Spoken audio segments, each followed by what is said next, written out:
Bon, ben, je vous dis déjà bonjour à tous. Eh, plein d'enfants, ça c'est cool alors, ça c'est important. Alors, est-ce qu'il y a déjà un apiculteur ou quelqu'un qui connaisse, ou quelqu'un de la famille qui connaisse un peu le monde de ces abeilles, de l'apiculture, ou pas? Vous pouvez pas de rire, parce qu'après je ne t'interroge pas en disant oui. Bonjour, bonjour.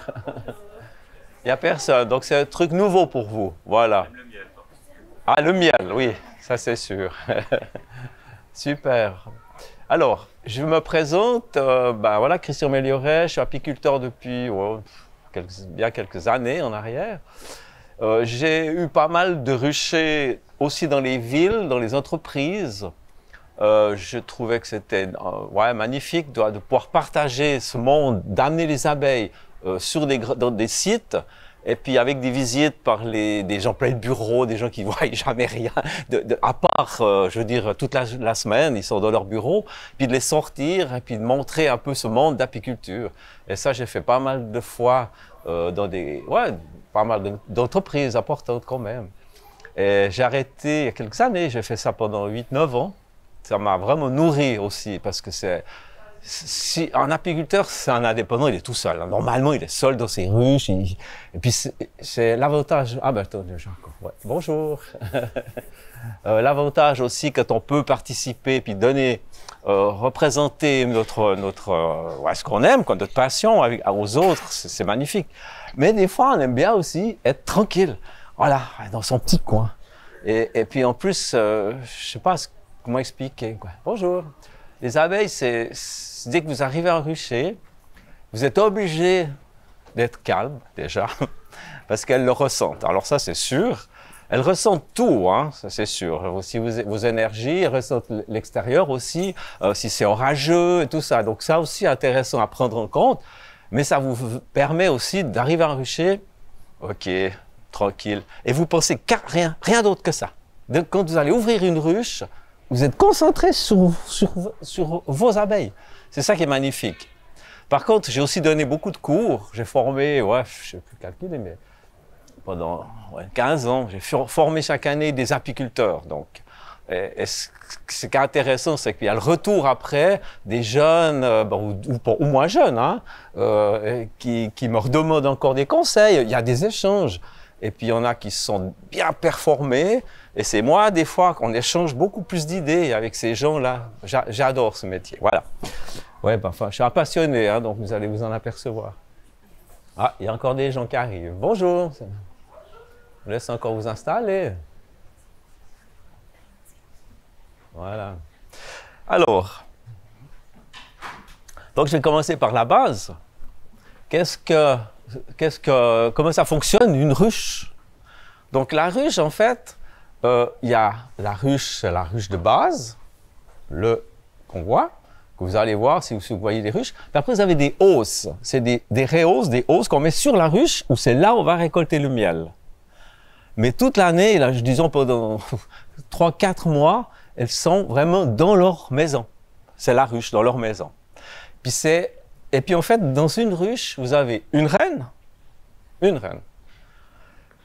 qui n'est pas la reine comme on s'imagine la reine, je décide de tout, hein. C'est une pondeuse, en fait. Si c'est une bonne pondeuse, elle n'a pas le choix vraiment. C'est l'entité. Vous avez 4 ruches différentes, c'est 4 familles. C'est assez extraordinaire, et moi je le vois parce qu'elles sont différentes. Et une reine, quand elle est bonne, bien fécondée par des mâles, je vous expliquerai après, et elle fait son travail, c'est de pondre. Et on va même lui dire où pondre. On va lui préparer des cellules, des endroits où tu dis, voilà, toi, tu ponds à cet endroit-là. Bref. Et puis alors, il y a des mâles, on appelle ça le faux bourdon. Le faux bourdon, c'est le mâle des abeilles, il n'a pas de dard, donc il ne pique pas. Hein. Il fait du bruit, ça l'entend différemment que les autres abeilles.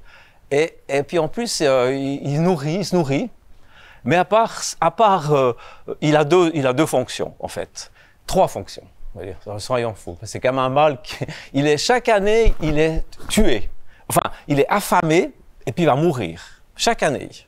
Et au printemps, ils refont des nouveaux mâles. C'est assez dur, hein, mais c'est comme ça, c'est la nature. Parce qu'ils font que de consommer. Ils consommeraient leurs réserves de l'hiver. Ils servent, voilà. Par contre, ils ont une deuxième fonction qui est très importante, c'est la fécondation d'une reine. Ça, c'est sûr. Hein? Femelle, mâle. Voilà.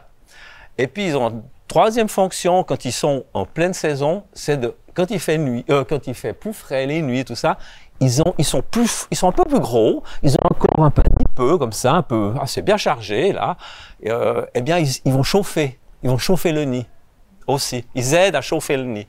Donc, pas dire qu'ils sont inutiles, quand même. Par contre, bon, ben voilà, ils servent plus à rien à la fin de saison, et puis hop, elles les affament, hein, elles les empêchent de rentrer. C'est horrible de voir ça, parce qu'ils essaient de rentrer dans la ruche, mais tu rentres pas chez nous, là, parce que, puis ça, ils sont affamés, et puis ils meurent, quoi. Voilà, c'est la nature. C'est assez rude, mais c'est logique, si on pense. Vu qu'elles peuvent en faire chaque année. Elles peuvent faire des mâles chaque année comme elles le veulent. Pour faire des mâles, je vais trop vite, vous me dites, hein. Les abeilles, il y a à peu près le nombre. Donc, une reine, à peu près en pleine saison, il y a 2000 faux-bourdons, mâles, et puis il peut y avoir entre 30 à 50 ou à 70 000 abeilles. Ça dépend de la force de la ruche, ça dépend de la saison, le climat et tout ça. En pleine saison, il peut y avoir jusqu'à 70 000 abeilles, hein. C'est énorme, hein. Voilà. Et puis, il faut penser qu'une abeille, elle va tenir entre 4 et 6 semaines. Donc, les abeilles d'été, celles qui travaillent l'été, celles qui vont butiner, c'est presque... En fait, leur travail, c'est tout le temps, tout le temps. Une fois qu'elles sont nées, elles vont s'occuper, les premiers jours, elles vont s'occuper du couvain. Ça veut dire des jeunes abeilles que la reine a pondues dans le nid central, où il y a la chaleur, où il fait 35 degrés, hein, dans le nid. Comme c'est une nuit où il fait plus frais, ou des chaleurs, même, elles vont à 35 degrés. Il faut cette température pour que le couvain, on appelle ça, les larves et tout ça, l'évolution fonctionne. Sinon, s'il fait trop froid, ils vont mourir, puis s'il fait trop chaud, ils claquent aussi. Puis il faut un taux d'humidité important, donc aussi. Elles savent tout ça, elles vont chercher de l'eau, il y a les porteuses d'eau. C'est magnifique, c'est très complexe comme famille, en fait, voilà. Et puis, donc il y a aussi, comme je vous expliquais aussi avant, les familles. Donc il y a des familles qui sont calmes, je dirais. Il y a des familles un peu plus tendues, là, quand tu ouvres une ruche, où tu dis, OK, d'accord, on va doucement. Il y a des familles où tu vois, mais c'est quoi ce bordel? Elles ont pas nettoyé leur fond de ruche, les cadavres sont encore là. C'est le chenille, hein, puis d'autres, mais c'est poussé, c'est extraordinaire. Et ça, je ne peux pas expliquer. C'est les familles différentes. Mais on regarde chez nous, c'est la même chose. Je veux dire, il y a de tout, quoi. Voilà, il y a tout, tous les gens, quoi. Et puis, voilà, c'est intéressant. Et ça, c'est important parce que on sait, quand on fait une visite, on va commencer, on a peut-être 5-6 ruches dans le rucher. Ah, j'ai dit, je vais peut-être pas commencer par celle qui est un peu tendue, un peu nerveuse, parce que après ton rucher, il commence à venir un peu les guéguerres, quoi. Alors on finit toujours par là, par celle qui est un peu plus tendue. Vous commencez par les douces, les gentilles. Ça, c'est l'habitude. Voilà, donc ça, c'est... Voilà. Donc, pour les familles, les abeilles, la durée de vie, j'ai dit, c'est entre 4 et 6 semaines, les abeilles d'été. Et puis, elles fonctionnent du matin au soir. Et la nuit, elles travaillent encore quand elles ont ramené le nectar de la journée.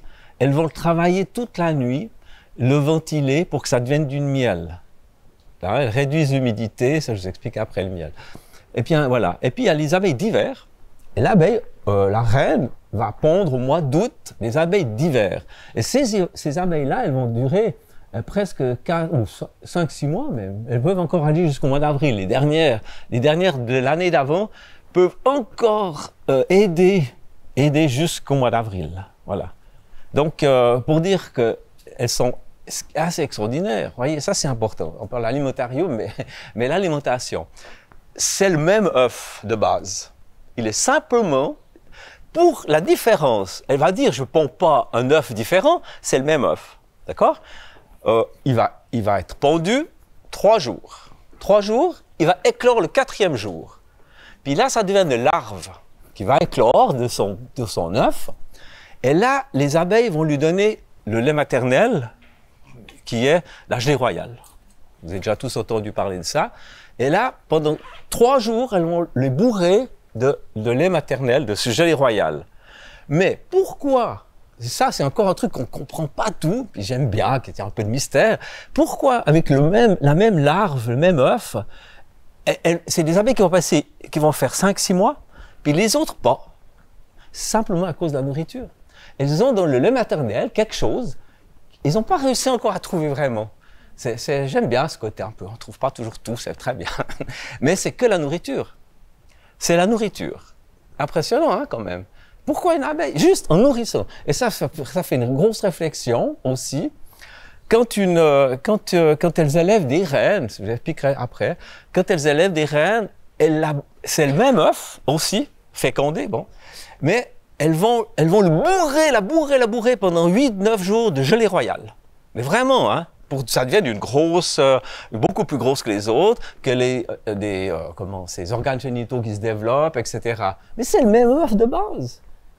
C'est important, hein, pour dire que c'est comme la nourriture, qui définit beaucoup de choses. Puis si on fait un petit peu la comparaison avec les peuples sur la planète, quoi, on est quand même le même, si on veut, le même embryon au départ, le même machin, mais la nourriture et les gens sont différents. Vous voyez, aux États-Unis, en Inde ou en Afrique, ils sont différents, le corps, simplement parce qu'ils sont nourris différemment. Pour moi, je pense. Hein, après, je pense, c'est mon avis. Hein. Je pense que la nourriture, c'est très, très, très important pour tout, quoi, pour beaucoup de choses. La différence, quoi. Et l'évolution, voilà. Bon, on s'est tout dit. Non, faut que je fasse une pause, là. Non, mais c'est bon. On va commencer. Alors, vous avez des questions, vous n'hésitez pas.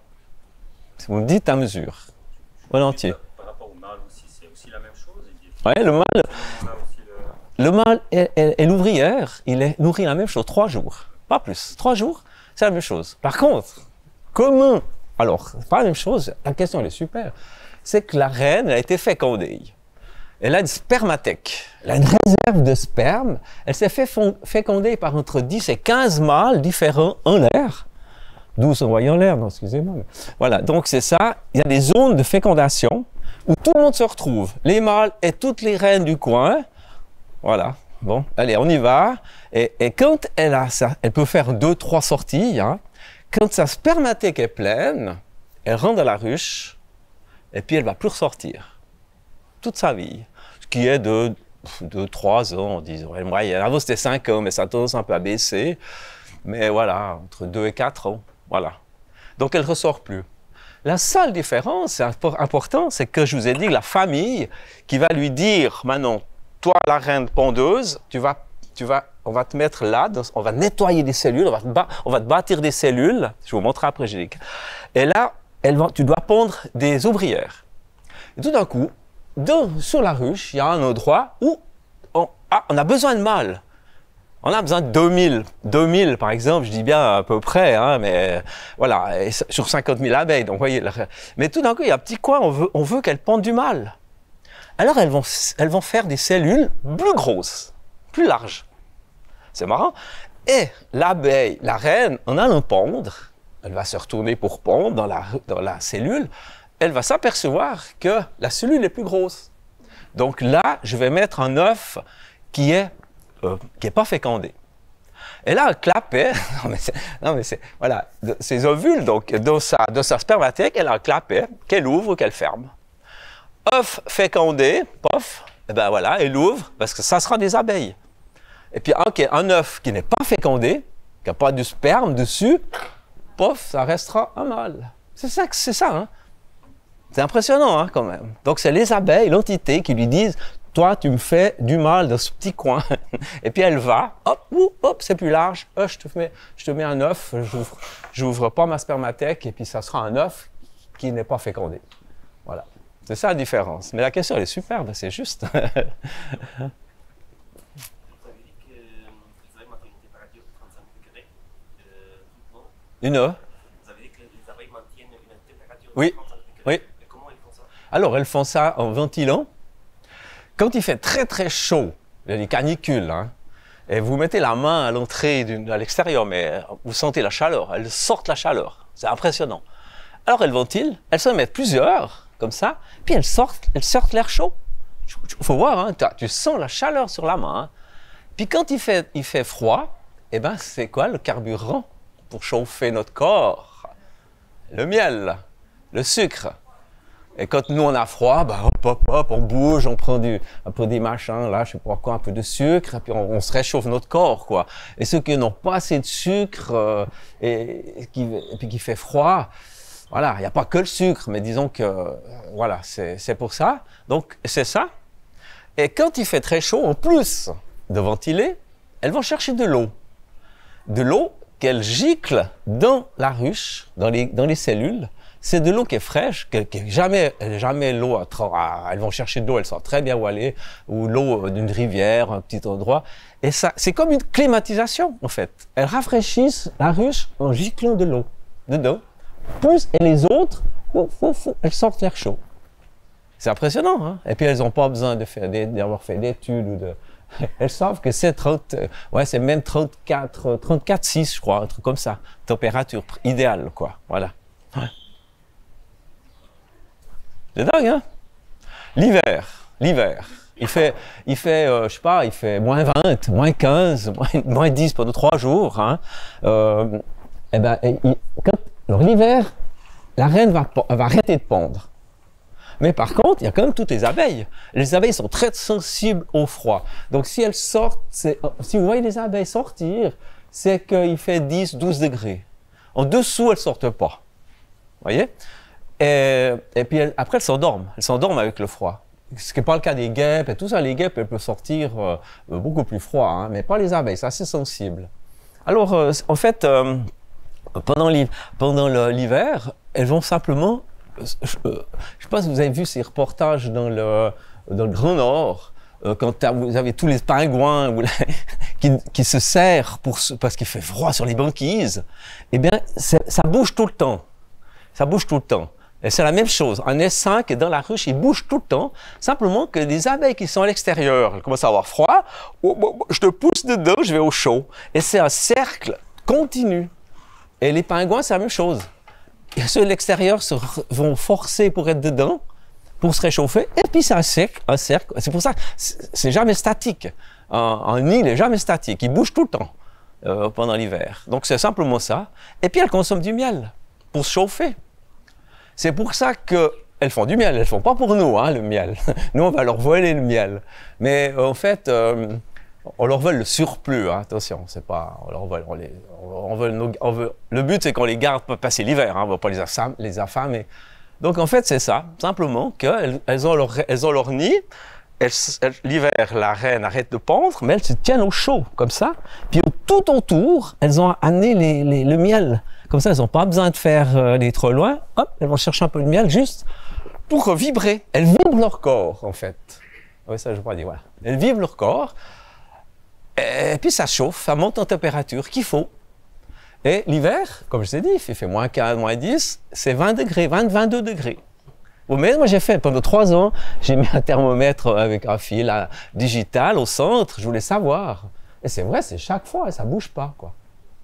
Même encore aller plus loin, c'est que la reine, quand elle a arrêté de pondre, là, c'est quand il va faire après 1 ou 2 semaines de froid, elles commencent alors vraiment à arrêter de pondre, hein. Elles sentent que ça arrive, puis elles sont sensibles au solstice, à la lumière, à plein de choses.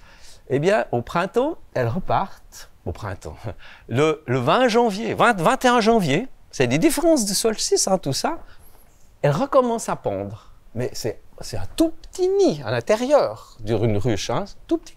Et puis j'ai fait ça, l'expérience. Que vous soyez en montagne, que vous soyez en plaine, vers le 20-21 janvier, toutes les abeilles, les reines vont commencer à pondre. C'est rigolo, hein? Et qu'ils fassent n'importe quel temps dehors. J'ai mesuré, là, j'ai mesuré avec mon digital, j'ai planté au milieu, là, paf, paf, tout d'un coup, la chaleur augmente, parce qu'il y a la première ponte, le premier couvain, donc elles doivent augmenter. Ça commence à 28, 30, 32, d'après la grosseur, quoi, du nid. C'est assez extraordinaire, le fonctionnement de ces abeilles. Voilà. C'est bon, la question? Est-ce que vous savez ce que c'est la différence entre le pollen et le miel, là? Le miel, déjà. Qu'est-ce que c'est le miel? Je suis sûr que toi, tu sais. C'est bon, hein? Je sais. Non, mais alors, la différence entre le pollen, vous avez déjà vu quand elles ramènent du pollen, elles vont chercher sur les fleurs. Alors, je vais vous expliquer d'abord. Le miel, c'est du nectar de fleurs. Dans une fleur, vous avez un jus sucré, qui n'est pas du miel encore. C'est un jus sucré qui attire l'insecte, hein, c'est pas que les abeilles, mais qui attire l'abeille. Et pour attirer, elles vont avec une trompe, et puis elles vont le chercher. Mais en passant là, c'est tellement bien fait la nature qu'elles vont se frotter aux étamines, où il y a le pollen d'une fleur. Vous voyez? Et le pollen, c'est le mâle, en fait, de la fleur. Je pourrais un peu, voilà, comme ça. Et puis, en fait, elle va, après, de fleur en fleur, c'est pour ça qu'elle butine comme ça, puis qu'elle pollinise. Simplement qu'elle a des pollens, des grains de pollen qui sont sur elle, et puis ça se retransmet aux mâles et femelles de la fleur. Mais le nectar, c'est vraiment un nectar qui attire l'abeille. Au fond, en général, bien sûr, il faut qu'elle passe au fond de la fleur. Et quand elle ramène ce nectar, qui n'est pas du miel, eh bien, c'est liquide. Après, c'est magnifique, si vous ramène du nectar de tilleul ou du nectar qui est très parfumé, vous le sentez le soir même. Le soir, vous le sentez quand elle commence à le ventiler, donc elle le réduise. Il est très humide, hein, ce nectar. Pour que le miel, que ça soit du miel, il faut qu'il soit entre 18,5% d'humidité. Et au début, il est très haut. Donc, il y a une perte de, je sais pas, énormément de pourcents entre le nectar et le miel qui reste. Donc, elle ventile beaucoup. Elle le ventile. En plus, elle le prédigère. Ça, c'est un truc, c'est du miel inverté. On appelle ça le miel inverté. C'est du miel qui a passé dans l'estomac des abeilles et qui se le passe entre plusieurs abeilles, comme ça.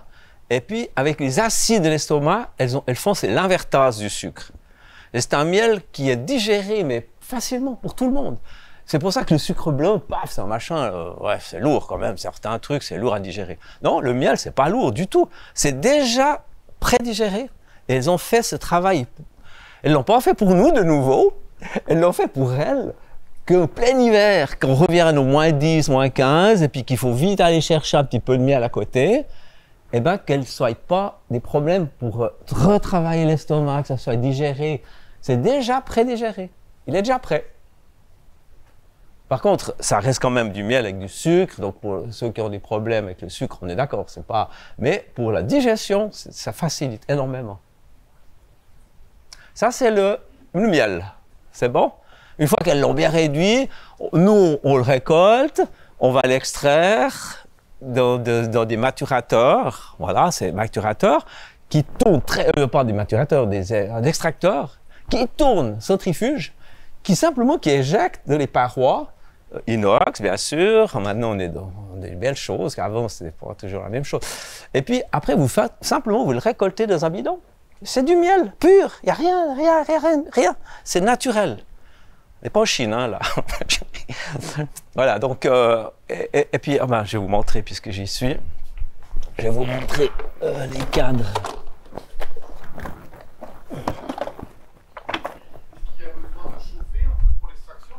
Non, faut à température ambiante. C'est l'idéal. On n'extrait pas plus si on chauffe légèrement. Non, vous voyez, celui-là, il était plein de miel. Comme, ça pète déjà, voilà. C'est comme ça, en fait, au départ. C'est du miel en rayon. Vous voyez, il est operculé, tout ça. Et puis là, on enlève quand on le prend de la hausse. Je vous ai dit, hein, avec la ruche, et puis à la hausse dessus. On enlève, on gratte ces opercules, c'est ça, c'est très bon pour la santé, en plus, ces opercules. Et puis voilà, et puis après on le passe dans la machine. La machine, il va tourner, il va vous sortir le miel, simplement, c'est tout. Puis ça c'est propre, après. Enfin, c'est pas propre, mais je veux dire, oui, ça pèse, bien sûr, comme toujours. Parce qu'un apiculteur qui pèse pas, qui n'a pas les mains qui pèsent, c'est pas possible. Ma femme, elle sait aussi les poignées de porte à la maison, etc. Mais quand c'est la saison, voilà. Donc, pour dire comment ça se passe, l'extraction, puisqu'on parle de ça aussi, des cellules, On parlera un peu du pollen après. Les cellules. Ça, c'est elles qu'on bâtit. C'est elles qu'on construit. Tout ça avec des glandes ciliaires. Et on revient à une abeille qui naît. Elle s'occupe les 10 premiers jours, elle naît, les 10 premiers jours, elle s'occupe du couvain. Voilà. Elle a sa gelée royale. C'est à cette période-là qu'elle développe la gelée royale. Après, les abeilles adultes, elles ont plus possibilité de cette gelée royale. Donc, c'est vraiment les nourrices, on appelle ça les nourrices. Puis après, elles passent à la construction. Voilà, tu as fait 10 jours là, maintenant, pof, construction. Et construction de ces cellules. C'est extraordinaire. Tu peux mesurer, hein, donc c'est une précision. Ils n'ont pas été, ce ne sont pas des ingénieurs, ils n'ont pas été faire d'études, hein, mais c'est extraordinaire. Puis pour aller plus loin, elles ont fait, donc les cellules, elles les ont fabriquées avec une inclinaison qui fait à peu près 6 degrés intérieur de chaque côté. 6 degrés, hein, on peut mesurer, hein, c'est 6 degrés. Parce que sinon, le miel, il coulerait, quoi. Le nectar d'abord, etc., il coulerait. Vous voyez comme ça va loin? Je vais vous montrer un qui est en construction, en fait. Voilà. Donc ça, c'est un cadre, c'est un cadre de corps, un cadre de l'intérieur, mais c'est le même principe. On leur donne, nous, on leur met un petit support, on les défile pour que ça tienne un peu. On leur met des cires gaufrées, on appelle ça. Ce qu'on fait avec les bougies, vous avez déjà vu. J'ai la chance, c'est que c'est mon propre circuit de cire. C'est pas du machin qui vient de je sais pas de où. Hein. Je sais, mes produits sont nickel, c'est bio, donc c'est bon. Mais ça, c'est la cire. Je leur mets juste ça, parce qu'on est suisse quand même, puis on aime bien que ça soit aligné. Hein. Parce que si vous mettez rien, elles vont faire comme dans la nature. Elles vont construire des machins ronds qui tournent un peu. Mais après, vous pouvez plus visiter, vous pouvez plus regarder ce qui se passe, parce que c'est le gros boxon. Il y a tout qui est arraché. Tandis que là, c'est droit. Voilà, paf, paf, droit. Et là, si vous regardez, elles ont commencé à bâtir. Et l'autre est fini. Je vais vous le montrer un peu comme ça. Allez voir. Voilà la construction. Ça, on leur donne ça de base. Et puis, elles ont commencé à bâtir. Après, ça va devenir des cellules qui vont être grandes de chaque côté, comme l'autre côté. Vous avez vu? Oui, vous le passez, en fait. Comme ça, vous mouillez un peu les mains. Là, chacun s'en pèse comme ça. C'est très bien. Voilà, ça, c'est la construction. C'est assez délicat comme cire. Si elle est chaude, il n'y a pas de problème. Mais si elle est un peu froide, elle est cassante, quoi. Voilà. C'est encore des questions sur l'extraction?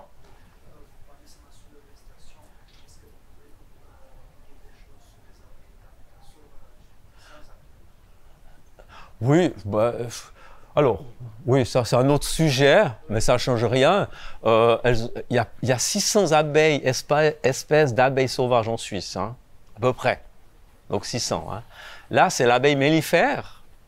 Eh bien, voilà, elle fait une espèce sur les 600.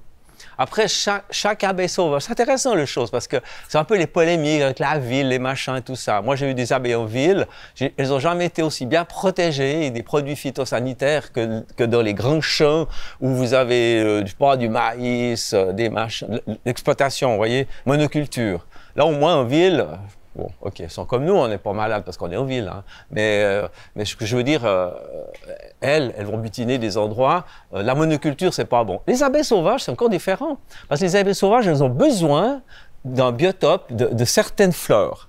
Vous avez des abeilles sauvages qui seront... Si vous ne mettez pas telle fleur, vous ne trouverez pas d'abeilles. Donc la polémique maintenant avec les abeilles sauvages, les abeilles mellifères comme ça, mais mettez des fleurs, mettez des variétés de fleurs, beaucoup de variétés de fleurs, et puis vous aurez des abeilles sauvages tout d'un coup. Ça c'est sûr, elles viendront.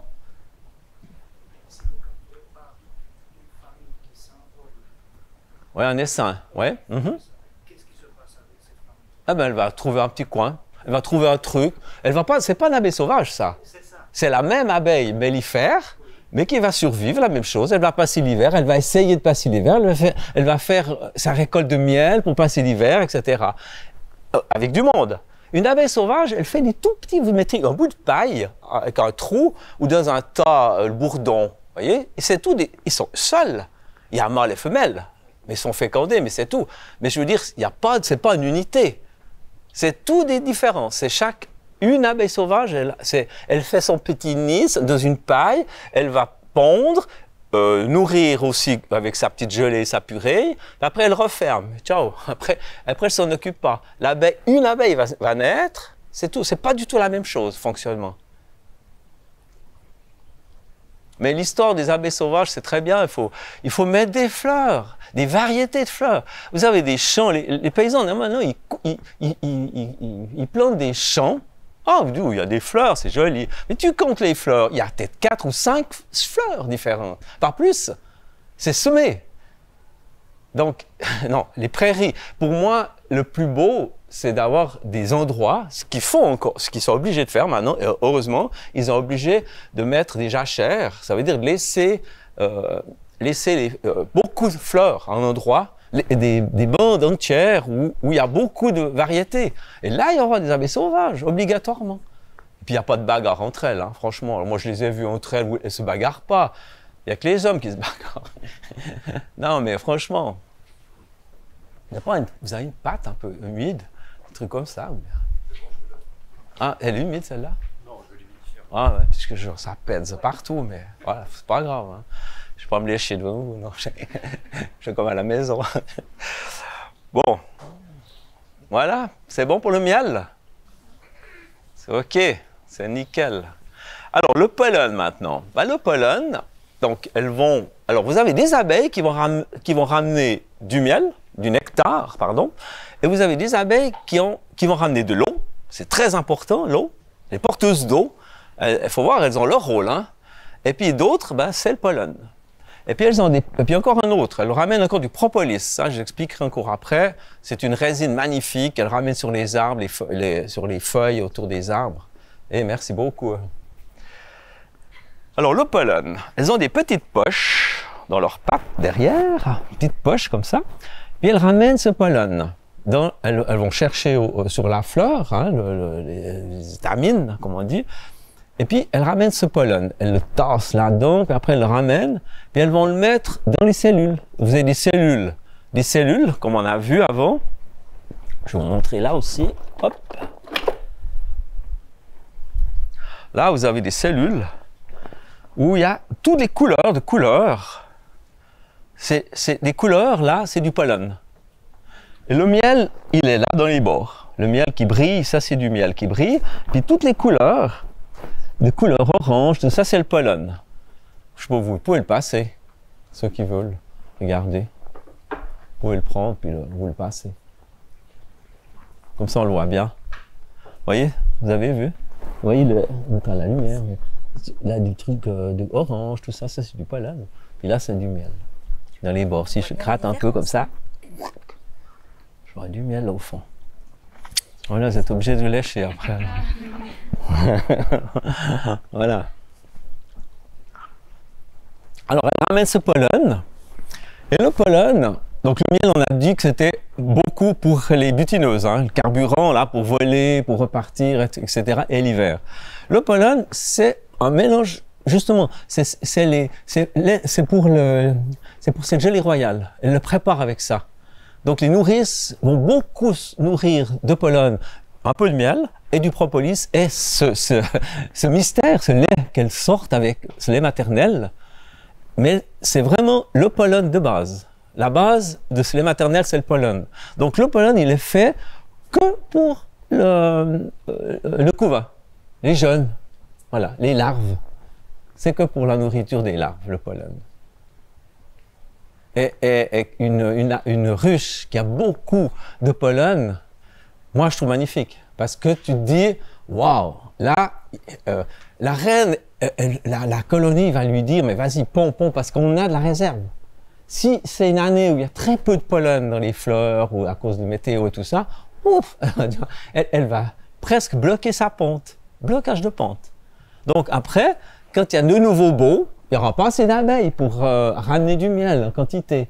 Donc moi, quand je vois beaucoup de pollen, je suis tellement content. Moi, je me dis que la suite sera bénéfique pour le miel. C'est une suite logique, voilà. Voilà. Si vous n'avez pas de nourriture pour nourrir vos enfants, ben voilà, on ne va pas aller non plus, on va pas aller loin. Voilà, pollen. Et puis encore une autre chose où elles vont ramener, vous me posez des questions hein, si vous avez des doutes. Une autre chose qu'elles vont ramener, c'est la propolis. Et vous avez déjà entendu parler de la propolis? La propolis, c'est un truc magique.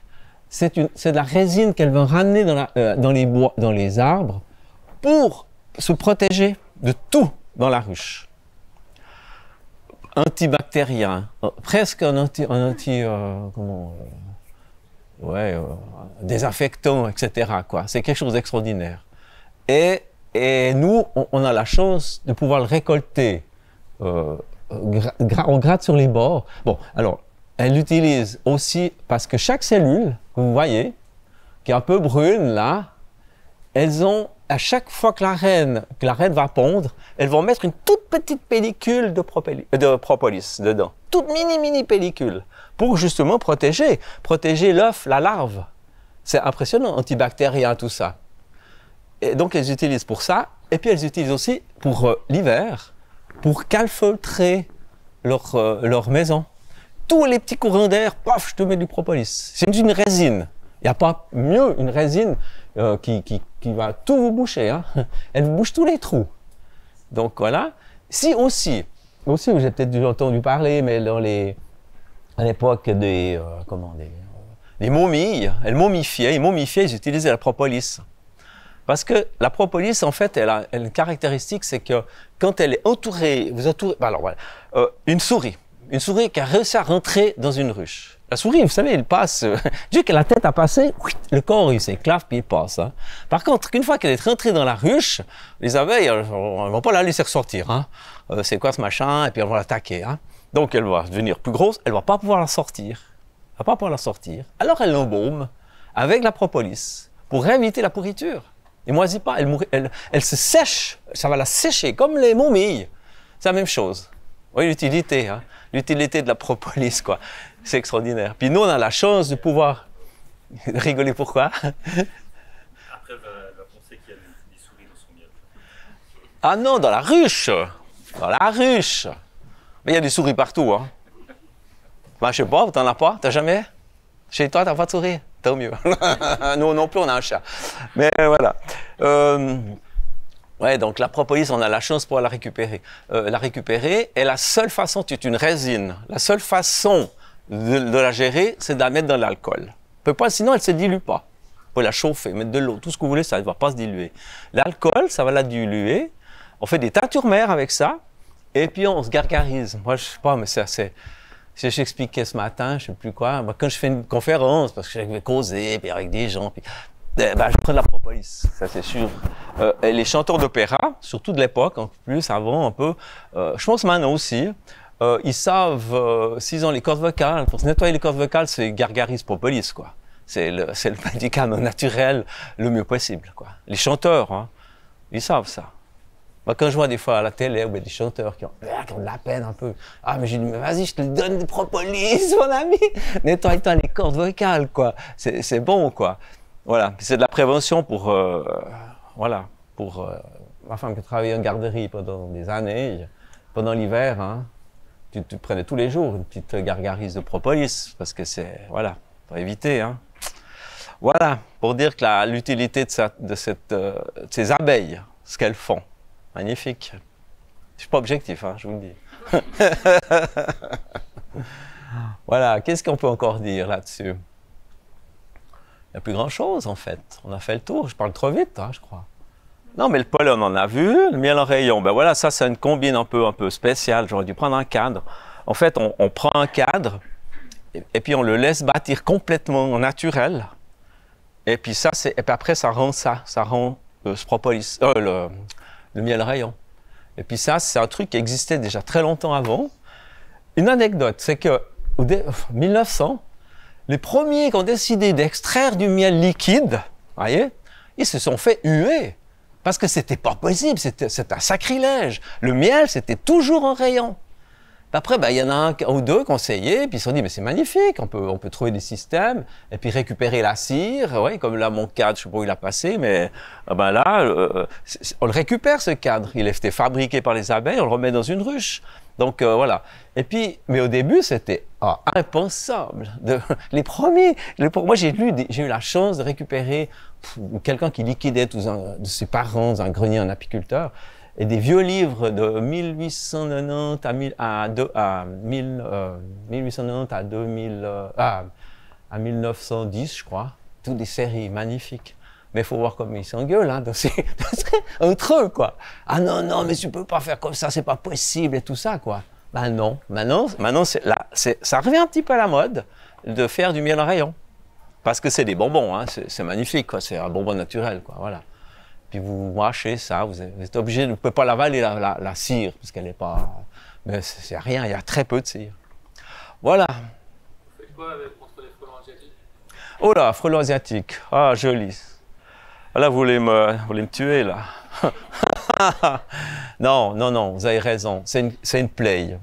Je l'ai eu, actuellement j'ai 6 ruchers. Il me reste sur les 12, j'ai 6 ruchers, privés, quoi, pour moi. Et l'année passée, j'en ai 2 qui ont été attaqués par le frelon asiatique en fin de saison, depuis le mois d'août, quoi. Août, septembre, octobre, jusqu'au mois de novembre encore. Ça commence déjà au mois d'août. Et bien, c'est une catastrophe, quoi. Pour nous, c'est une catastrophe. Voilà, donc je dis, hein, voilà. Et cette année, ça va être pire, parce que faut savoir comment fonctionne en fait son ennemi. C'est dommage, il est magnifique ce frelon. Il est très beau, c'est une machine de guerre. Ils sont beaux, quoi. Ils ont une carapace, ils sont magnifiques, ils ont un nez orange, c'est un vol stationnaire. C'est beau comme animal, mais c'est pas, ça détruit nos abeilles. Il y a des endroits dans le sud, au Portugal ou en Espagne, il n'y a plus d'abeilles. Ils sont dépités, quoi, dépités. Alors voilà, puis on ne peut pas mettre des produits chimiques pour les tuer, parce que le problème, c'est que ce qui se fait dans certains domaines, malheureusement un petit peu, bon voilà, c'est qu'ils capturent les frelons, puis ils leur mettent un insecticide qu'ils amènent dans le nid, quoi, voilà. Comme les souris, des trucs, je crois qu'il y a se fait, hein, des trucs comme ça. Mais le problème, c'est que après, les oiseaux, ils vont arriver, ils vont bouffer ces animaux qui sont, eux, attaqués par des insecticides. Le nid va tomber, il y aura des renards. Enfin, ouais, pour la faune, c'est une catastrophe. Donc, on évite ça. On ne veut pas rentrer dans ce système-là. Alors, on trouve des autres systèmes, quoi. Mais c'est de la galère, quoi. L'année passée, j'ai été avec la Task Force Veau, qui sont un petit peu démunis, mais ils ont fait ce qu'ils peuvent, ils font ce qu'ils peuvent, voilà, parce que ça fait, depuis l'année passée, vraiment, un petit peu l'année d'avant, c'est arrivé depuis Genève, voilà, ça arrive la France, Genève, un peu sur la côte, et le Jura. Puis là, cette année, alors on en a partout, hein. L'année passée, on en avait partout, hein. Eh bien, je suis là avec eux pour en détruire un pendant la nuit, parce qu'il faut les détruire quand ils sont tous dedans, hein. Donc il faut aller avant le jour. À 5 heures du matin, on est dans la forêt, il est à 22 mètres de haut, le nid. C'est des nids comme ça, diamètre, comme ça haut, hein. Puis il faut le repérer, c'est toute une affaire avant déjà. Il faut trouver le propriétaire, moi ça c'est un peu l'administration du canton. Une fois que tu as trouvé le propriétaire, il faut lui demander l'autorisation. Merci, jeune homme. Et puis il faut lui dire, ben, ça va vous coûter 350 francs pour la destruction du nid. Il n'est pas apiculteur, le type, il y a une forêt. Il a dit, mais rien à foutre, moi je veux pas ça. Donc il y en a qui répondent pas. Donc non, il y a un gros truc à faire. Là, il y a vraiment, à mon avis, on part dans un truc qu'il faut vraiment qu'ils définissent quelque chose de très précis, quoi. Et puis, ouais, voilà.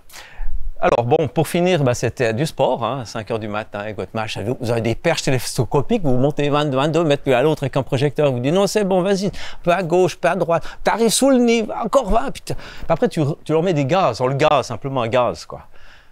Bon, voilà, je l'ai fait, je ne veux pas le refaire, c'est bon, non, c'est bon. Alors, je suis en train de trouver un autre système pour protéger mon rucher avec une espèce de serre comme ça. Dès que les premiers vont arriver, dès qu'on a enlevé les hausses, on a pris le miel, fin juillette, je mets avec un grillage, un monstre grillage, où l'abeille peut sortir de tous les coins, puis lui, le frelon, c'est des mailles de 10. Après, je vais tester, hein. On teste, on va être j'espère trouver 3-4 apiculteurs qui testent la même chose que moi. Je vais le présenter à un truc, là. Eh bien, il ne peut pas parce qu'il est stationnaire avec ses ailes, donc il ne peut pas rentrer dedans. Même s'il rentre dedans, il va avoir de la peine à ressortir, quoi, avec en plus, s'il a l'abeille avec, enfin bref, quoi. Alors voilà, bon, bah, c'est un petit peu dur quand même, parce que tu vois tout ça, tu vois ces machins, ils sont devant ta ruche, là. Et puis, tac, je t'en prends une. Après, t'as un deuxième qui arrive, je te bouffe, quoi. Il les bouffe à mesure. Et le frelon qu'on a chez nous, c'est le frelon, européen. Mais lui, je l'ai vu, ça, mais c'est une fois, c'est de temps en temps. Il ne va pas se nourrir comme les autres. C'est pas des nids comme ça. Il n'y a pas autant de frelons, quoi. Voilà, donc, voilà, bonne question. Non, c'est un avenir très... Si on ne fait pas tout de suite quelque chose, c'est un avenir très difficile pour l'apiculture, quoi, c'est sûr. Puis l'apiculture, elle reste parce que c'est lié. S'il y a beaucoup de pertes à cause de ça, moi j'ai formé des gens là qui ont eu des abeilles vers Serrenaud. Et ben le nid était pas loin. Eh bien ils ont plus d'abeilles dedans. C'est fini. Les abeilles ont réussi. Ils sont pas perçus. Ça, c'est un peu l'erreur. Bon, ben voilà, ils n'ont peut-être pas été voir assez, regarder. C'est traître, hein, parce que c'est la journée, il faut aller, donc il faut être toujours la mettre présent, et puis faire attention. Mais on ne savait pas que ça arrivait aussi vite chez nous. Ben, il n'y en a plus. Et puis, ils ont même trouvé des frelons dedans, parce qu'une fois que le frelon il a réussi à diminuer la force parce qu'ils ne peuvent pas se défendre, hein, eh bien, ils rentrent dans le nid, puis ils vont manger les larves. Ben, c'est une protéine, etc., quoi. Donc, c'est un petit peu... voilà, on en recose dans 2-3 ans. Et donc, le jour où il n'y a plus d'abeilles, l'humanité s'étend en 3 ans, c'est ça? Non, je sais pas. Je pense que l'homme va partir avant. Non, c'est un peu dur de dire ça, mais... Non, je pense que l'abeille, elle est là depuis tellement d'avant nous. Elle va s'adapter différemment. En Asie, il vient donc... Le frelon asiatique vient d'Asie. Et elle s'adapte quand même déjà. Elles arrivent. Une fois qu'il est rentré, elles l'entourent avec plein d'abeilles. Et puis elles le font claquer, comme on appelle, avec la chaleur. Le machin, il claque, quoi. Voilà, il va étouffer. Il est surchauffé et puis il éclate. Il meurt, quoi. Donc elles trouvent des moyens. Elles vont trouver. Mais en attendant, ça fait 20 ans qu'il est à peu près arrivé depuis l'Espagne, le Portugal. Ben, il y a des endroits, c'est encore sinistré. En France aussi, mais mon Dieu. Je l'ai même vu en France. J'ai un copain apiculteur là-bas. C'est une catastrophe. Donc. Voilà, après, il faut peut-être essayer chez nous de prendre exemple sur ce genre de pays qui on peut laisser les choses aller et puis voir l'évolution. Ben voilà, si tu laisses aller tout ça, c'est le chenil, quoi. Maintenant, en Suisse, je trouve qu'on se bouge bien quand même. Allez, il ne faut pas être non plus noir, hein. Mais il faut qu'ils aient des moyens. Il faut qu'ils aient des moyens, quoi. Ouais. Ouais. Avec des drones thermiques, mais de qualité, parce que certains drones thermiques, ils ont essayé, mais si c'est des machins TikTok ou je sais pas quoi, ça va pas. Il faut des trucs d'attaque, quoi, qui vont déterminer. Parce que quand vous trouvez un nid, nous, on a dû chercher. On était 30 apiculteurs. On a fait tout un secteur, parce que là, c'était vers Oron, là-bas. Il y avait plusieurs attaques, plusieurs ruchers attaqués. Ils ont convoqué, on était 30. Le matin, on arrivait, tout motivé. On a fait des groupes de 5. Toi, tu vas là, toi, tu vas là, toi, tu vas là. Avec jumelles. Mais tu vois quoi? Les arbres, les feuilles. En plus, tu dis, oh, j'ai vu quelque chose. Ah ben voilà, c'est un nid ou c'est du gui, tu vois, machin, derrière, quoi. On n'a pas trouvé. Et puis pour finir, ils l'ont trouvé en mettant un captage sur le frelon qu'on capture. On le met, je crois que c'est maximum 8 minutes au congélateur pour pouvoir lui attacher un petit émetteur. Après, ils vont pour mesurer, pour la radiométrie, voilà.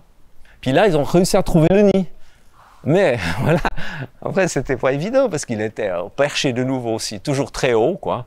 Voilà, bon, c'est la commune qui s'est occupée de ça. Ils ont fait passer ça comme exercice de pompier avec l'échelle et tout ça, quoi. Mais c'est énorme, l'apiculteur, s'il ne peut pas faire ça tout seul, quoi. Voilà. C'était bien la question, là. Les relever. Mais c'est la réalité, on doit faire avec. Oui. Comment on peut savoir si le miel est biologique ou pas? Alors, biologique, ça c'est bio. Donc, alors, il faut déjà définir ce que c'est que le bio. Hein. Le bio, c'est une appellation une appellation où on utilise des produits bio. D'accord? Voilà. Donc, il y a un cahier des charges, on traite avec du bio. Mon miel que j'ai, par exemple, en montagne, il n'est pas bio, il est plus que bio, puisqu'il est naturel. Il n'y a pas de traitement, il n'y a rien autour. D'accord? C'est une forêt, un pâturage. Donc là, je dirais que c'est le top du top. Maintenant, du miel bio, il faudrait que les abeilles vont autour de la ruche, elles partent sur un rayon de 3 km. D'accord? Elles peuvent aller jusqu'à 3 km. Obligatoirement, pour avoir l'appellation bio, il faudrait que les champs autour soient traités avec le bio, donc avec l'appellation bio, les champs, les paysans autour. Mais ça, en Suisse, ouais, pas évident, hein, de trouver ça, déjà. Par contre, on peut demander une appellation bio pour l'apiculteur.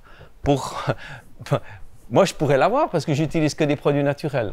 Mais j'ai pas envie. Ça m'énerve de rentrer dans ce domaine où c'est marqué miel bio. C'est pas vrai. C'est miel de l'apiculteur ou de l'exploitation apicole bio. Il utilise des produits bio, les traitements pour le varroa, qui est un petit acarien, on doit traiter, d'origine organique. On n'utilise pas de plastique, enfin bref, il y a plein de choses comme ça, mais c'est pas le miel. Le miel, c'est pas juste comme il marque. Ça, c'est mon avis. Voilà, je le dis. Hein. Il faudrait préciser que c'est l'exploitation apicole qui est bio, qui utilise des produits bio pour traiter ses abeilles. Mais le miel, à moins qu'il aille 3 km, mais là, aller chercher, ça fait 6 km de rayon en Suisse. Il faut y aller hein, pour trouver une exploitation. Puis encore, il faudrait qu'elle soit au milieu. Donc, au milieu du champ, je sais pas. Je vois mal comment c'est possible. Voilà, bio. C'est toute une réflexion. Par contre, c'est vrai que les produits bio, ben ouais, tant mieux. Ça devrait même être normal bio, puis marquer que c'est pas normal quand c'est pas bio. Hein. Si on veut bien, si on veut être juste, quoi. Allez, en allant plus loin dans les choses. Mais là, les produits sont, les tomates, etc., c'est traité par bio. Là, oui, la tomate, elle est bio parce qu'elle est traitée avec des produits d'origine bio. Mais pas le miel. À mon avis, pas. Voilà. J'ai répondu? Oui, peut-être. Dites, non, mais dites. Non, parce qu'avant, je pensais comment on peut les contrôler, les abeilles, où ils vont pour... Eh bien, c'est ça, c'est ça le problème. il n'y a pas, c'est 3 km. Ça veut dire on ne doit pas croire qu'est-ce que c'est marqué sur le boîte, là, dans les magasins où ça se vend, c'est marqué bio. Et voilà, puis encore beaucoup plus cher, voilà. En plus, c'est marqué en plus bio suisse. Bio suisse, oui. Parce qu'ils ont eu l'appellation. Moi, je pourrais l'avoir, l'appellation de mon exploitation, comme j'ai expliqué. Mais le miel en lui-même, à mon avis, c'est très, très, très rare qu'il soit bio. Voilà. Par contre, le miel qui est en montagne, de forêt ou d'endroit, où il n'y a pas de... Ben, il est plus que bio, parce qu'il n'y a même pas de traitement bio. C'est du naturel, à l'état pur. Voilà. Alors, c'est mieux de mettre naturel. Ben, le miel naturel, c'est presque une insulte, parce que le miel, il est de toute façon d'origine naturelle. Il devrait être naturel, le miel. Il n'y a pas plus... Il y a pas... Alors, on ne parle pas de la Chine, hein. Il n'y a pas des Chinois ici, excusez-moi, mais le problème, ben oui, mais le problème c'est ça, c'est qu'ils arrivent à déterminer qu'il y a des problèmes, des falsifications. En Suisse, ça va encore, mais surtout en France, ils ont des gros problèmes. Je suis abonné. C'est pas du miel, ils mettent quoi dedans, les Chinois? Ils ont, pour dire, un laboratoire en France a réussi, c'est un monsieur très connu dans l'apiculture aussi, qui a réussi à démontrer que dans le laboratoire, je te fais du miel qui n'est pas détectable. Mais sans miel. Et il l'a fait. Il a fait sans miel, ces mélanges de machin, je pense qu'il a fait, tout ça, du glucose, de trucs, ce que là. Il l'a fait analyser, ils n'ont pas détecté, oui, c'est du miel. Non, je ne peux pas dire. Il n'y a pas de miel, il n'a pas mis de miel. Il y a une petite vidéo qui circule un peu, c'est intéressant parce que c'est pas quelqu'un de, c'est pas, voilà, pas professeur Raoult, mais bon, bref. Non, mais je voulais dire, c'est quelqu'un qui est connu, quoi. Voilà. Excusez-moi. Hein. Pour la Chine. Mais vous avez, en Amérique du Sud, c'est la même chose. Hein. Triste, c'est triste. Bon, en France aussi, il y a 90% du miel. Aussi terrible. Mais ouais. Mais oui. Regardez le petit apiculteur, faites-le travailler autour de lui. Si vous connaissez l'apiculteur, vous connaissez son miel, ben ça sera de toute façon du miel. Là, il n'y a pas longtemps, ça c'est encore une anecdote, j'ai pas trop le causé, mais nous on habite à Chardonne, puis au Mont-Pèlerin, il y a le Grand Hôtel Mirador, et là il y avait un chèque, comment là, du Qatar, voilà, du Qatar, un Qatari. Et puis, il me téléphone, il voulait du miel, j'ai dit, bah, pas de problème. Il me demande, est-ce que vous mettez du sucre dans votre miel? J'ai dit, mais monsieur, ça se dit pas. J'ai dit, c'est une insulte. Oh, mais excusez-moi, ben oui, on dit pas, on demande pas, c'est pas possible. Pour moi, c'est tellement naturel d'avoir du sucre du sucre, ouais, c'est naturel, du miel naturel. C'est comme au vigneron, vous mettez un peu de sucre ou de l'eau dans votre vin, quoi. Quand même, quoi. Ben voilà. Mais c'est pas ça. C'est parce qu'ils en ont tellement entendu parler, comme vous en France et tout ça, dès que vous lisez des articles, ça fait peur, hein, c'est vrai, certains produits. Ben voilà, là, vous avez des cuisiniers, ils savent très bien ce que c'est aussi de travailler avec quand vous pouvez avoir des produits locaux, vous avez dans les jardins, là, c'est tout. C'est magnifique. Ils relèvent des choses comme ça, des beaux produits, quoi. Il faut garder ça, local. Essayez, hein, le plus possible. C'est quoi la différence entre le miel qui est un peu visqueux? Ah, très intéressant. Alors, c'est le rapport, donc dans le miel, donc c'est du nectar de fleurs, et vous avez certaines fleurs, comme l'acacia, par exemple, le miel d'acacia, il ne va jamais cristalliser, il va rester liquide tout le temps. Pendant de 3-4 ans, il sera tout le temps liquide. Et ça, c'est le rapport fructose-glucose qui est dans la fleur, dans le nectar. Voyez? Et puis vous avez certains, le colza ou le miel de pissenlit, il cristallise, mais très rapidement, très rapidement. Il vient, pas à bloc, mais disons, il cristallise. Et nous, c'est un petit peu l'effort qu'on doit faire attention, c'est quand vous récoltez le miel de colza ou de pissenlit, qui est au printemps assez vite, il ne faut pas le laisser trop longtemps dans la ruche parce que il cristallise, vous ne pouvez plus le sortir avec l'extracteur, quoi. Bon, c'est pas grave, elles vont le manger, mais c'est embêtant, quoi. Et en plus, c'est du miel qui a beaucoup de succès, quoi. Les gens ils aiment bien ce miel doux, crémeux. Il est cristallisé, mais dès que vous, avec un couteau, il vient crémeux comme ça. Ils adorent ça, alors voilà, bon, c'est à nous de faire attention, c'est ça la différence. C'est le rapport fructose-glucose du nectar, c'est que ça. Par contre, il y a des miels qui vont cristalliser très lentement. Tout d'un coup, il commence à s'épaissir, le bas, le fond, et puis hop, il va cristalliser naturellement. En général, c'est d'après l'hiver, le froid, plus dans des endroits. C'est pas nous qu'on décide de ça, hein. Et puis ça, on ne sait pas, des fois, ce qu'elles ont ramené dans la ruche, elles ont ramené plusieurs fleurs différentes, plusieurs nectars. Donc, c'est ça qui est intéressant. C'est qu'ils ont tous des goûts différents. À cause de ça, justement. Grâce à ça, plutôt. Une question aussi par la conservation. Il m'est arrivé, un apiculteur m'a donné des kilos en pot. Oui. Et ils ont explosé dans l'armoire. Fermenté. Ouais. Ben ça, c'est ce que j'expliquais avant, c'est qu'on doit le récolter quand il a 18%. La norme, c'est 18,5% d'humidité. Et il est sûrement... donc là, le miel, si vous le laissez comme ça ouvert, c'est un capteur. Alors lui, c'est humidité et odeur. Une fois, j'ai acheté du miel qui était en vrac, comme ça, magnifique, un miel de pissenlit, c'était sur Fribourg, là, beau, dans une laiterie extérieure, donc il était comme ça. Bah, j'étais content, quoi. Tu sers, tu prends ton kilo, tu arrives à la maison, ça sent le fromage, quoi. Je m'excuse, mais il sentait le fromage simplement parce qu'il capte l'humidité. Si vous laissez un miel ouvert à côté de la cuisine, quoi, qui est ouvert, hein, je parle, eh ben, il va monter en humidité. Après, quand c'est si c'est plusieurs pots, c'est que le miel a été mis en pot beaucoup trop humide. Effectivement. Ça peut arriver, ça. Moi, ça m'est arrivé pas... J'ai récupéré d'un apiculteur qui est décédé, qui m'avait formé dans beaucoup d'endroits, qui étaient magnifiques, dans beaucoup de domaines. Et puis, bon, il est décédé. Puis j'ai récupéré un peu son matériel, et ses abeilles et tout ça. Sa femme était un peu démunie. Voilà, c'était très vite arrivé. Et puis, il a fait ce miel, justement. Ce miel de pissenlit, quoi. Puis j'ai dit, ben, c'est magnifique, je vais pouvoir faire quelque chose. Oh, j'étais mal, hein. J'étais mal. Vous avez des clients qui ramènent ce miel qui est gouf, gouf, gouf. C'est triste, quoi. J'aurais dû peut-être mesurer, mais il avait déjà cristallisé, tu sais. C'est difficile.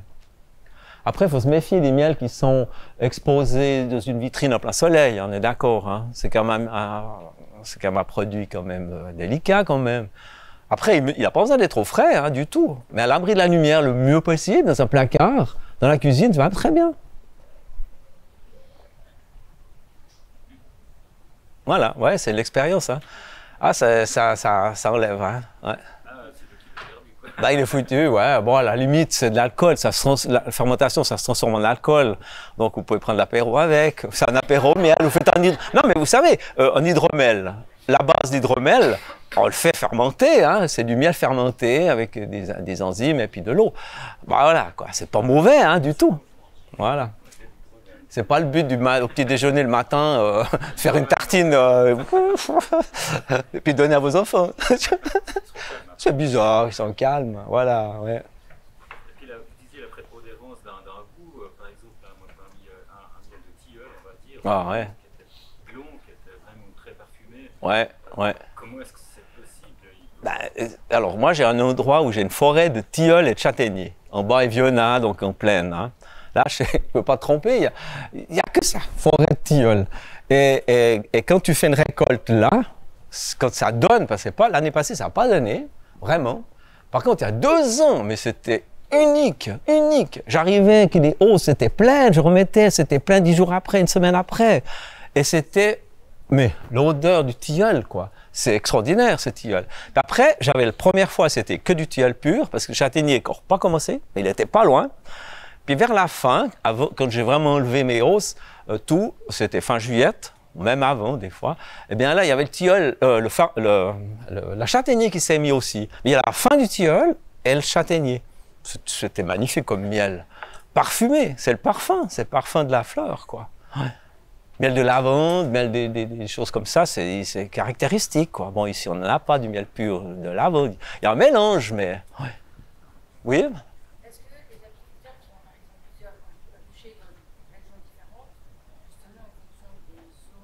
Ouais.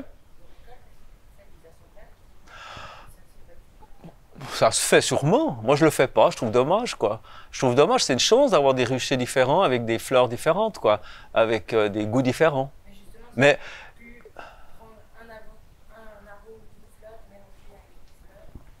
moi, je suis assez pour les choses uniques, hein. Non, mais c'est un goût terminé. On va pas commencer à... Alors oui, c'est comme dans les vignerons. Vous avez des grandes sociétés de vignerons où c'est toujours, chaque année, il a chaque fois le même goût. Voilà. Il est magnifique, il est bon, mais c'est tout le temps la même chose. Il est toujours bon, on ne peut pas dire qu'il n'est pas bon. Puis d'autres vignerons, ben voilà, ils caractérisent, paf, ben il est comme ça cette année, il est comme ça, mon vin, il est comme ça. Bon, voilà, terminé. Il y a des années, il y a la météo, et puis voilà. Mais il y a des apiculteurs, il y a des sociétés qui nous proposent de nous racheter en gros. Eux, ils vont pas vous faire des petits pots avec l'étiquette, hein, donc ils vont le mélanger. C'est comme les vignerons, quoi. Comme un cave, là, ils vont vous dire, ben voilà, on va prendre un miel on va mettre tout ça ensemble. On va goûter, hein? Un assemblage de cépages, voilà. Un assemblage de miel. Comme ça, ben voilà, c'est un peu tous la même chose.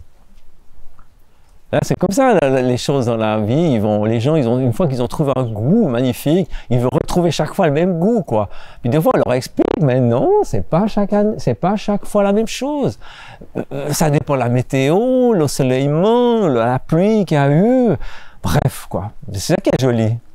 Pas avoir toujours les mêmes goûts, quoi. Faut être ouvert, quoi. Est-ce que l'agriculteur, il peut vivre ou bien soutenir sa famille seulement avec le miel? Ah, bonne question. En Suisse, c'est très difficile. En Suisse, il faudrait des espaces énormes. Et je pense qu'il faut avoir, je pense, 4 à 500 ruches minimum pour avoir une exploitation viable. Et puis faire beaucoup d'autres choses en plus, d'élevage de rennes, élever des abeilles pour en vendre, ceux qui ont perdu l'hiver, moi j'ai fait ça pendant plusieurs années. Donc j'ai pas eu autant de ruches que ça, mais j'avais des contrats dans les entreprises. Donc c'était aussi valorisant pour moi. Mais il faut donner de son, 12 ruchers à visiter en pleine saison, je peux vous dire, vous donnez, hein, là, vous donnez, hein, vous savez plus où vous êtes, puis j'avais encore un aide, hein, que j'employais. Mais j'ai quand même vécu. Et il y a des gens qui comprennent pas, de mon entourage, donc d'apiculteurs, que, oh, mais l'apiculture, tu vis pas avec. Ben, ça dépend si tu sais t'en occuper, si tu perds pas chaque année toutes tes ruches, aussi, si chaque fois bien sûr, quoi, voilà. C'est possible, mais c'est rare en Suisse. Je vous le dis franchement, c'est rare. Ouais. En France, c'est plus facile. Non, mais c'est du boulot aussi. Et puis en France, ils ont beaucoup de charges parce qu'ils font des déplacements.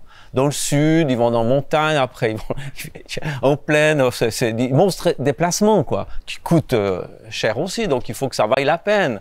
C'est ça le sentiment de l'apiculteur où il va se dire, bah voilà, là il y a une belle mielie qui se prépare, hop, j'amène mes ruches, puis là je récolte, tu vois. Si, il y a des années, bah, la météo, t'es tributaire, quoi. Ah, c'est comme un entrepreneur. Il y a le feeling aussi, voilà, le ressenti. Quand tu travailles avec la nature, c'est très important, hein, voilà. Encore plus. Hein? Il faut être amoureux de la nature aussi. Oui, et puis aussi, l'avantage aussi avec les abeilles, c'est que ça nous fait aimer la nature, ou en tout cas observer. Oh, moi, au printemps, mais je suis comme tout le monde, là, j'ai les premières fleurs, je vois, waouh, il y a les premiers noisetiers qui commencent. Je sais pas, on est ouvert à beaucoup plus de tout ce qui se passe pour voir, anticiper. Quand je donnais mes cours aux apiculteurs, le premier mot que je leur disais, c'est l'anticipation dans l'apiculture. Si tu ne sais pas anticiper, tu fais que de courir derrière. Toute la saison, tu cours à travers. Tu n'as jamais pu préparer les choses à l'avance, c'est foutu, quoi. Voilà.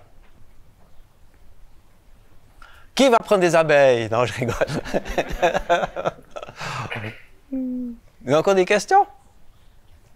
Et la nouvelle génération, ils sont intéressés? Oui.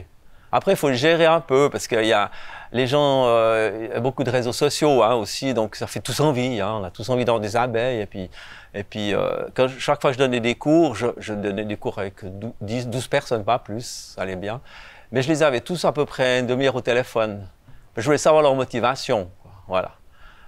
Parce que celui qui premier, il me dit, ouais, on gagne combien, ça rapporte combien? Oh, je suis bon, alors toi, tu viens pas à mon cours, hein, on fait pas ça pour l'argent, on fait ça pour les abeilles, l'élevage, c'est un élevage, quoi. Puis d'autres, ils ont aucune idée, ils peuvent avoir une ruche dans leur balcon, sur leur balcon, puis s'en occuper. Non, c'est pas possible, il faut au minimum 2-3 ruches, parce qu'il y a un problème, il faut pouvoir changer, enfin bref, c'est un élevage. Mais il faut juste recadrer un peu les gens. Mais non, mais là, j'ai formé les gens, je vois tout de suite. Je vois déjà le premier cours, ou le deuxième maximum. Je vois qui c'est qui va faire de l'apiculture. Je me suis très rarement trompé. Hein. Voilà, ouais. Qui va continuer. Ouais. Ben, il y en a pas mal quand même qui continuent. Là, on arrive au bout? Ah non, Ah oui. Ah, c'est impressionnant, hein. Ouais. Ouais, assez vite en tout cas, avec l'expérience, on voit ça, quoi. Non, mais c'est bien. Alors voilà, vous avez encore des questions ou bien on passe à une dégustation? J'ai peut-être une ultime question. Oui, non, mais allez-y, on est là, on est tranquille, hein. Je viens aussi d'une région de vignoble, mais la côte en l'occurrence. Oui. C'est énormément de vignobles, justement. Oui. Est-ce que les abeilles trouvent leur nourriture, on va dire, chez nous? Si vous les avez en plein dans un vignoble et qu'il n'y a pas de forêt ou de champ à côté, c'est pas facile, hein. En plus, s'ils commencent ils fauchent déjà avant en vitesse, maintenant c'est bien. Alors, c'est mieux de faucher que de mettre un herbicide, hein, ce qu'ils faisaient beaucoup à l'époque, fongicide, herbicide. Moins, hein, ils font presque... Hein, ils font encore. Non, c'est les moutons maintenant. Ouais, ben voilà. Mais le mouton, il va trier un peu. Bon, bref, il y a encore des fleurs dans les vignes, dans les... Ça reste énorme. Ben, c'est bien, s'il y a ça, c'est bien. Ouais, ben c'est très bien. Moi, je trouve qu'on est dans l'évolution bien, quoi. Il ne faut pas non plus tout noircir, hein. Il y a des choses qui évoluent en bien, quoi. Voilà. Mais oui, pourquoi pas. Pourquoi pas. Moi, j'aurais de la peine un petit peu parce que faudrait avoir confiance à tous les gens autour, quoi. Vous voyez ce que je veux dire? Si tout d'un coup, il y en a un, ben voilà, il décide de lui d'avoir, il a plus le temps, alors hop, il faut un machin, un fongicide, un herbicide. Moi, un fongicide, j'ai eu quelqu'un qui faisait des légumes, maraîchers, voilà. Et puis, j'étais tout près de chez lui, hein, j'ai dit, bah, c'est cool, il y aura plein de fleurs, il faisait plein de choses, hein, des fleurs aussi, des trucs. Mais ce que j'ai appris après coup, c'est son employé agricole qui me l'a dit, c'est bizarre, je trouvais mes abeilles bizarres, quoi. Et puis, en fait, elles ont besoin de beaucoup d'eau, au printemps surtout. Puis lui, il avait traité avec un fongicide, ça, il ne me l'a pas dit. Devant mes ruches, moi, je montre le champ, là, tout ça. Et puis, le problème avec ça, c'est que le fongicide, bah, c'est chimique, hein, elles vont chercher de l'eau pour, je vous ai dit avant, pour mélanger, pour leur gelée royale, pour la purée avec le pollen et tout ça. Et ben voilà, et ben le couvain, on appelle ça du couvain calcifié, c'est terrible, hein. Il commence à sortir, paf, il vient dur, il vient comme puis il tombe, et puis voilà, puis ils doivent libérer. Donc déjà, j'avais plusieurs ruches comme ça, toujours au même endroit, hein. Dans mes autres ruches, je sais pas. Bizarre, hein. Je commence à me poser des questions. Bon, après, j'ai su, en discutant, lui, il n'a jamais voulu m'avouer qu'il mettait ça. Et puis, un coup, bah, c'est sorti comme ça, en discutant avec son ouvrier. Je lui dis, mais ouais, c'est bizarre cette histoire. Il me dit, oh, ouais, bah, t'inquiète pas, on a mis, au mois d'avril, on a mis le fongicide. Oh, j'ai dit, ok, d'accord. Alors, moi, une dit deux, il m'a même pas vu, hein. Je suis parti avec mes abeilles, je n'ai même pas discuté. Ah, j'ai dit, non, mais ça, tu peux pas. C'est pas possible. Tu vois, le respect, c'est pour ça que quand des vignerons, c'est bien, s'ils sont sur la même ligne, voilà, et ça, je n'y pense pas tous, parce qu'ils sont tous, il y a beaucoup de choses à changer, hein, encore dans les mentalités. Les jeunes, ils sont bien pour ça, je pense qu'ils commencent à mieux évoluer. Ben, il y en a qui doivent nettoyer les vignes de leurs parents, hein, qui ont traité pendant des années. Et puis, ben, ils nettoient, ils essayent de valoriser, de changer. Ouais, c'est bien. Mais il faut des années, c'est pas comme ça, tu enlèves tes produits dans la terre, quoi. Mais c'est bien, des prises de conscience, c'est très bien. De mon côté, un petit peu, je m'excuse, des fois, je pars un peu dans d'autres choses, hein, mais... Oui, jeune homme. Alors, non, justement pas. Parce que, en fait, c'est une bonne question. La reine, une reine par famille, par ruche, elle a des phéromones. Les phéromones, elle a des glandes qui donnent une odeur forte. Nous, on ne le sent pas vraiment, mais... faut que je bois. Mais les abeilles, elles le sentent. Et si une abeille d'à côté veut rentrer dans une ruche pour aller voler un peu de miel, hein, elle va dire, non, mais attends, toi, t'es pas de mon odeur, t'es pas de ma ruche, hein. Alors, ils vont la chasser. Tu vois l'idée? Voilà. Donc, c'est très bien.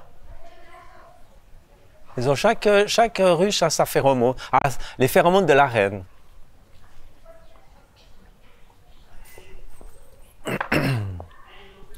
Voilà. Une question, une ultime, allez-y.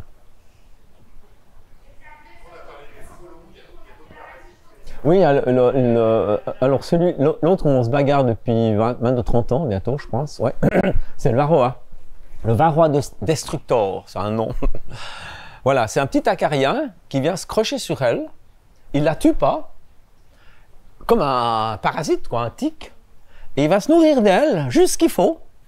Mais le problème, quand il y a beaucoup trop de varroa dans une ruche, il y a beaucoup trop d'abeilles qui sont affaiblies.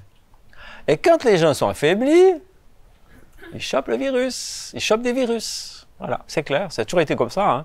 Les gens qui sont faibles et tout ça, qui affaiblis par... Je sais pas, si on avait 10 tics sur nous, je pense qu'on choperait des trucs, quoi, ou je sais pas. Mais c'est la même chose. Donc, nous, ce qu'on doit faire, attention, ça s'appelle la varrose, en fait. Il y a plusieurs virus, mais c'est la varrose, quoi. Et nous, on fait un traitement donc à l'acide organique, ce que je disais avant, c'est des acides formiques et oxaliques, l'acide organique. Avant, il y avait les produits chimiques que tu mets dans la ruche, quoi, puis ça va faire tomber. Et puis ça, c'est fini depuis longtemps. Enfin, il y en a qui l'utilisent encore, malheureusement, de nouveau, qu'on parlait des gens, pas tout le monde, hein. Merci. Alors, on traite ça qui fait tomber le varroa au fond de la ruche. On a un grillage dessous, puis un plateau, puis ils peuvent plus remonter, voilà. Donc, on n'arrive jamais à en éliminer complètement, mais si tu veux, c'est la pression, on appelle ça une pression varroa. tu tombes, tu fais tomber la pression varroa. Et puis si tu fais juste ces traitements quand il faut, ben tu passes l'hiver. Si tu le fais pas, ou mal, le nombre de gens, j'ai tellement vendu de colonies à des gens, mais qu'est-ce qui s'est passé? J'ai tout perdu, il ne me reste plus qu'une. J'ai dit, mais qu'est-ce qui s'est passé l'automne? Ouais, j'ai fait 4, on doit en faire 2, hein, l'espace de 3 semaines à un mois. Hein. Ouais, j'ai pensé que ça allait, j'en fais qu'un. Ok, d'accord, ben non, grave erreur. Ou alors j'ai pas eu le temps, je l'ai fait beaucoup trop tard. Voilà. Bon, c'est souvent, c'est pas toujours, c'est souvent le problème des gens, quoi, de l'éleveur, quoi. Les soucis, quoi, les gros soucis. Tu perds une ou deux, ça peut arriver, une mauvaise reine qui est mal fécondée, tu vois, je sais pas, il y a une série de froids, elle est sortie pour se faire féconder, puis voilà, ben non, sa spermathèque, elle est pas pleine, alors elle commence à pondre, tu as l'impression, ouah, tout va bien, puis sa spermathèque, elle est tout d'un coup, pouf, fin de saison, l'hiver, ben, il n'y a plus rien, et bien voilà, puis il n'y a plus de reine, donc c'est un peu le boxon, mais ça, c'est de l'apiculture qui arrive. Mais quand c'est des erreurs humaines, c'est plus embêtant. C'est pour ça que, ouais, on est là pour donner des cours puis expliquer aux gens, quoi. Voilà. Comment essayer de bien faire, le mieux possible. Vous avez été gentils, les enfants. En de bleu. 1 heure bientôt, combien à cause, là? 1h15, puis ça ne bouge pas. Bah, dis donc, c'est de la patience. Oui, c'est intéressant aussi. J'ai donné des cours aux écoles là, aussi, dans des classes. Les profs, ils étaient scotchés. Mais c'est pas possible, ils ne bougent pas. Je dis, bah ouais, c'est comme ça. Ça les intéresse, quoi. Voilà. Alors, si jamais, il y a aussi, je fais du parrainage de ruches, dont l'alimentarium en profite aussi. Donc, il y a des feuilles, là, si vous êtes intéressé pour un parrainage, ça sera, je pense, plutôt pour l'année prochaine. Parce que cette année, je n'arrive pas encore à discuter, mais je ne pense pas. Voilà. Bon, vous verrez les conditions, elles sont là, si jamais c'est intéressant. Voilà, il y a une visite au rucher, sur place, qui est organisée dans le cadre du parrainage. Vous avez droit à 50 petits mini-pots de miel, avec votre étiquette, et puis du pollen, et puis un propolis. Voilà, un petit coup de pollen et du propolis dans le parrainage. Voilà. Si jamais vous êtes intéressé, vous venez voir, quoi. Voilà. Ouais, puis quoi? Tu sais tout? Dégustation? Bon, alors voilà, on y va.